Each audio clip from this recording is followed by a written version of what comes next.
às vezes fico lembrando da minha infância e me recordo com muita nitidez quando eu era criança e ouvi os ditos pregadores crentes olharem para a câmera de uma televisão e dizerem para a gente assim: você aceita Jesus como seu salvador pessoal?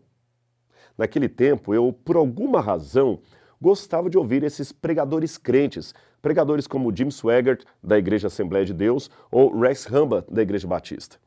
Eu digo que gostava por alguma razão, porque naquele tempo eu não era membro de nenhuma igreja evangélica, eu apenas os conhecia como aqueles crentes, todo mundo chamava de crentes.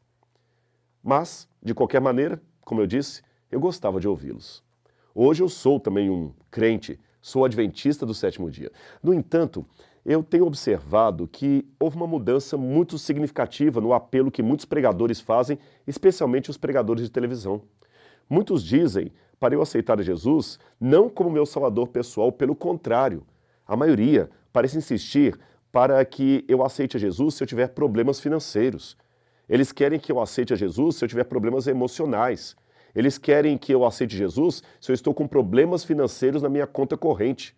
Então insinuam participações em cultos para, depois disso, darem depoimentos de curas, de recuperação de empresa, de carro.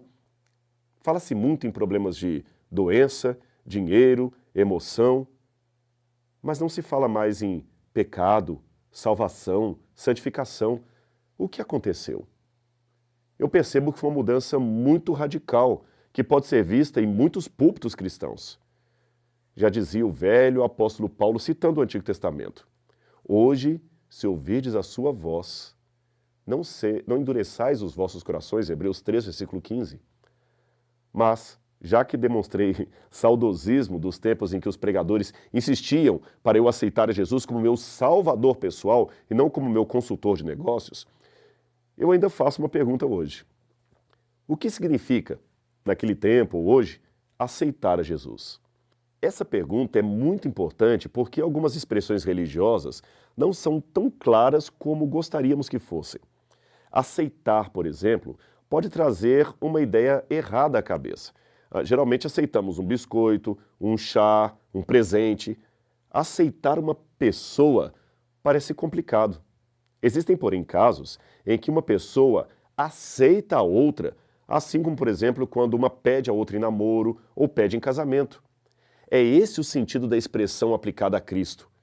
Aceitar a Jesus como Salvador pessoal significa receber o presente dele, o presente da vida eterna. O problema é que muita gente pensa que aceitar Jesus é apenas uma questão emocional ou intelectual. Eles até concordam que Jesus foi um bom homem, que fez um bom trabalho, mas ficam nisto. Não se sentem motivados a segui-lo, não se sentem motivados a serem transformados por sua graça. Isto, meu amigo, não é ser convertido, mas sim convencido a respeito de Deus. Tal ideia de religião não leva a nada. Quem aceita Jesus, em primeiro lugar, é transformado por ele. Em segundo, aceita andar em acordo com a sua santa vontade. Mas não se torna perfeito da noite para o dia. Ninguém consegue atingir a perfeição assim, num estalo. Esta pessoa que aceita Jesus ainda cometerá falhas.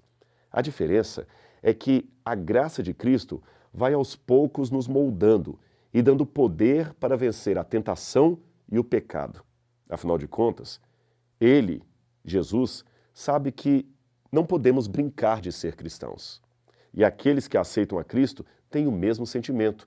Não posso brincar com a salvação que o meu Senhor me deu. Assim, aqueles que aceitam a Jesus genuinamente têm duas coisas em sua mente. Em primeiro lugar, eles estão cientes de que não é Deus que precisa da sua fidelidade, mas o seu respeito aos 10 mandamentos trará vantagens sobre eles mesmos. Portanto, reconhecem que não estão fazendo nada para favorecer a Cristo, mas apenas para favorecer a si mesmos. Quem ganha com a obediência é aquele que obedece. Em segundo lugar, aqueles que aceitam a Cristo também sabem que as suas imperfeições não levarão Cristo a desistir deles. Se caírem em tentação, arrependam-se de verdade, e o Senhor estará ali, disposto a perdoá-los do mesmo modo que esteve disposto a morrer por eles, porque Ele é o seu Senhor e Ele os ama. É por isso que aceitar a Cristo é a mais inteligente decisão da vida. Pena que muitos pregadores não falam mais para você aceitar a Jesus. Mas eu ainda insisto, aceite hoje Jesus como seu salvador pessoal. Uma mudança radical ocorrerá para o bem e você não se arrependerá dela. Que Deus abençoe você. Aceite a Jesus.